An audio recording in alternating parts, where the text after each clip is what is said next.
നമുക്കിന്ന് റെസ്റ്റോറൻറ്റുകളിലും പാർട്ടികളിലും ഒക്കെ കിട്ടുന്ന പോലത്തെ നല്ല ക്രിസ്പി ആയിട്ടുള്ള ഗോബി 65 തയ്യാറാക്കാം. സാധാരണ എല്ലാവരും ഒരു ബാറ്റർ ഉണ്ടാക്കി അതിൽ കോളിഫ്ലവർ മുക്കി പൊരിച്ചെടുക്കുകയാണ്. അതിൽ നിന്നുമൊക്കെ വ്യത്യസ്തമായിട്ടാണ് നമ്മളിന്ന് തയ്യാറാക്കുന്നത്. 1/2 കിലോ വെയിറ്റുള്ള കോളിഫ്ലവർ എടുത്തിട്ടുണ്ട്. ഇനി കോളിഫ്ലവർ ചെറിയ പീസുകളാക്കി അടർത്തിയെടുക്കണം. അടർത്തിയെടുത്ത കോളിഫ്ലവർ 2 വട്ടം കഴുകിയതിനു ശേഷം അതിലേക്ക് 2 ടീസ്പൂൺ കല്ലുപ്പും 1/4 ടീസ്പൂൺ മഞ്ഞൾപ്പൊടിയും കോളിഫ്ലവർ മുങ്ങിക്കിടക്കാൻ പാകത്തിൽ വെള്ളവും ഒഴിച്ച് 5 മിനിറ്റ് ഈ വെള്ളത്തിൽ മുക്കി വെക്കണം. സാധാരണ നമ്മൾ ചൂടുവെള്ളമാണ് ഒഴിച്ചു കൊടുക്കുന്നത്.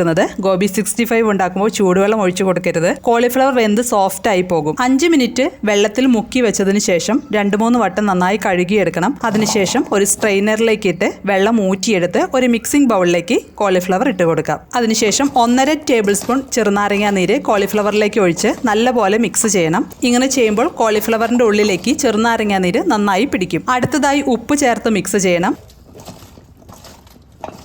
അതിനുശേഷം 1.5 ടേബിൾ സ്പൂൺ കാശ്മീരി മുളക് പൊടി, 1 ടീസ്പൂൺ ഇഞ്ചി വെളുത്തുള്ളി paste, 1/2 teaspoon meet masala, 1/2 teaspoon chicken masala ഇതെല്ലാം ചേർത്ത് നന്നായി മിക്സ് ചെയ്യണം. സാധാരണ ഗരം മസാലയാണ് ഉപയോഗിക്കാറ്. പക്ഷേ ഗരം മസാലയ്ക്ക് പകരം ചിക്കൻ മസാലയും മീറ്റ് മസാലയും മിക്സ് ചെയ്ത് ഗോബി 65 ഉണ്ടാക്കുമ്പോൾ നല്ല ടേസ്റ്റാണ്.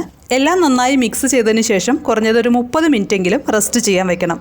30 മിനിറ്റ് റെസ്റ്റ് ചെയ്തതിന് ശേഷം ഇതിലേക്ക് 3 ടേബിൾ സ്പൂൺ കോൺഫ്ലവർ ചേർത്ത് മിക്സ് ചെയ്യണം. കോൺഫ്ലവർ എല്ലാ ഭാഗത്തേക്കും കോട്ടാകുന്ന തരത്തിൽ ചേർത്ത് മിക്സ് ചെയ്യണം.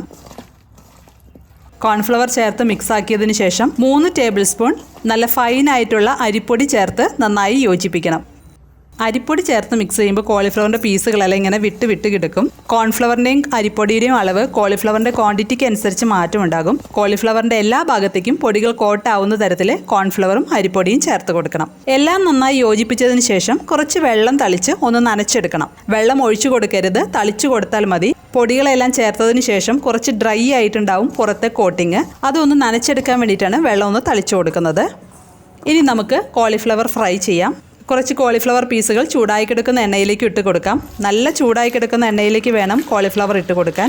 ഓയിലിൻ്റെ ചൂട് കുറവാണെങ്കിൽ കോളിഫ്ലവറിൻ്റെ പുറത്തെ കോട്ടിംഗ് എല്ലാം ഓയിലിലേക്ക് ഇടുമ്പോൾ പൊളിഞ്ഞു പോകും. അതുകൊണ്ട് എണ്ണയുടെ ചൂട് പ്രത്യേകം ശ്രദ്ധിക്കണം. ഇതിൽ നമ്മൾ കളറൊന്നും ചേർക്കുന്നില്ല. കാശ്മീരി ചില്ലി പൗഡർ ചേർത്ത് കൊടുത്താൽ നല്ല കളർ കിട്ടും. ഇപ്പോൾ നല്ല ക്രിസ്പിയായി വന്നിട്ടുണ്ട്. ഇനി നമുക്ക് എണ്ണയിൽ നിന്നും കോരി മാറ്റി ടിഷ്യൂ പേപ്പറിലേക്കോ കിച്ചൺ ടവലിലേക്കോ മാറ്റാം.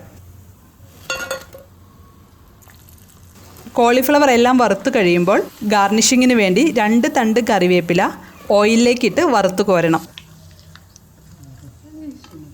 അതിനുശേഷം ഒരു 4-5 പച്ചമുളകും വറുത്ത് കോരണം. പച്ചമുളക് ചെറുതായിട്ട് കീറിയിട്ട് വേണം എണ്ണയിലേക്ക് ഇട്ട് കൊടുക്കാൻ, അല്ലെങ്കിൽ എണ്ണയിലേക്ക് ഇടുമ്പോൾ ചിലപ്പോൾ പൊട്ടിത്തെറിക്കും.